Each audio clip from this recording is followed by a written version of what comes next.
All right, so we're going to be looking at stem and leaf plots. Fairly short concept here, just one little portion. Again, trying to give it to you in little chunks. This is going to be reading pages 48 to 50, and it's really just one full page with some of the stuff that's on there. All right, so here's an example of what a stem and leaf plot looks like.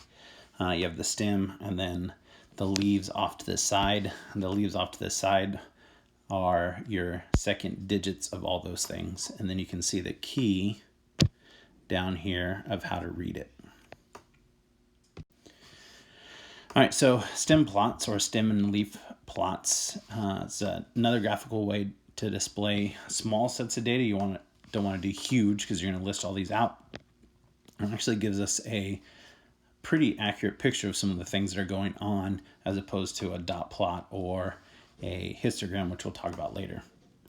All right, so a couple blanks here. So separate each observation into all but the final digit and the final digit. Write all possible stems from the blank to the blank in a vertical column and draw a vertical line to the right of the column. Then you're going to write each leaf in the row to the right of the stem. Arrange the leaves in increasing order, and so you can kind of do 3 and 4 at the same time if you'd like. There's no need to write it twice. And then make sure you provide a key so that anyone look at it knows what is being represented. All right, so what I want you to do here is you're going to go ahead and put this into a stem plot.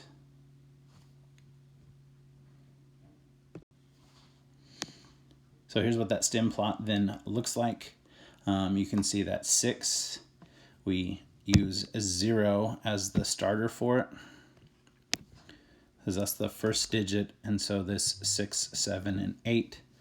Here's what our key is telling us, so that 2 and 5 is 25, and then you can see the example of 39. So you can kind of see how it gives us how many are in each one, but then it tells us where the groupings are within each of those number values as well. So stem and leaf plots, they look like histograms, which I know we haven't, but you've seen bar charts and stuff like that. But shows what? You need to have a key to show how to read them. Can have 1 digit or 2 digits and must be in. So go and fill those in.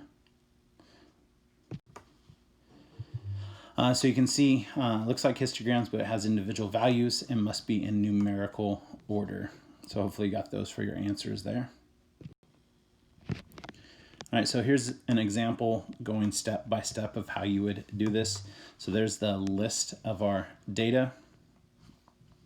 So we start with our stems, and you can see our stems come from all our first digits. So 5, 2, there's another 2, 3, another 5, a 1. We have a 2 already, we have 2s, we have 3s. The 3 is a 0, right?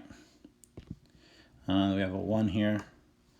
And then the rest, I believe, are all just repeated. So 0 through 5 there. And then we put all our second digits in there. That's our leaves. That's this portion now. And that comes from all of those second digits. And even if it's repeated, see there's 2 6s there. There's 2 6s there as well. And then they did it where they didn't order the leaves. So that's your third step there. If you want to order them all at once, you can do those 2 steps together. And then don't forget the key. All right, so here's another one that I want you to try and see what that looks like. All right, so here you have some variations of stem plots. One is splitting stems, and that's when we have a bunch of data. And so what we're going to do is we're going to break it up so you can see that we have double zeros, double ones, and so you would do like the top half and the bottom half. So this might be 0, 1 through 5, and then this one might be 6 through 9, something along those lines. All right, and then you can also do back to back where you want to compare some data. So this would be the data from the females, and then this would be the data from the males. So this is not 31, that's still 13. Okay, it's just you're starting in the middle and then it goes left from there. So here you have some stuff on height, so I want you to go ahead and make a split stem for this, and then for one of them, and then do a back-to-back stem plot as well. Notice on these you're going to use 2 digits, so you're going to use 15 and 18 because you're just going to do a single digit, so that first one would be a 4, the 18 would be a 7. All right, so that's read as 154 and 187. All right, so here's a back-to-back stem plot. I want you to write a couple of sentences comparing the number of pairs of shoes. Make sure you talk about shape. Remember, so is it unimodal? Is it multimodal? Is it uniform? You know, are there outliers? Stuff like that. So talk about a couple things that would describe this stem plot. All right, so one more little check for understanding. So you have a stem plot here that shows the percent of residents age 65 or older for the 50 states and DC area. So talk about what's a low outlier, and then what percent of the state's residents are 65 or older.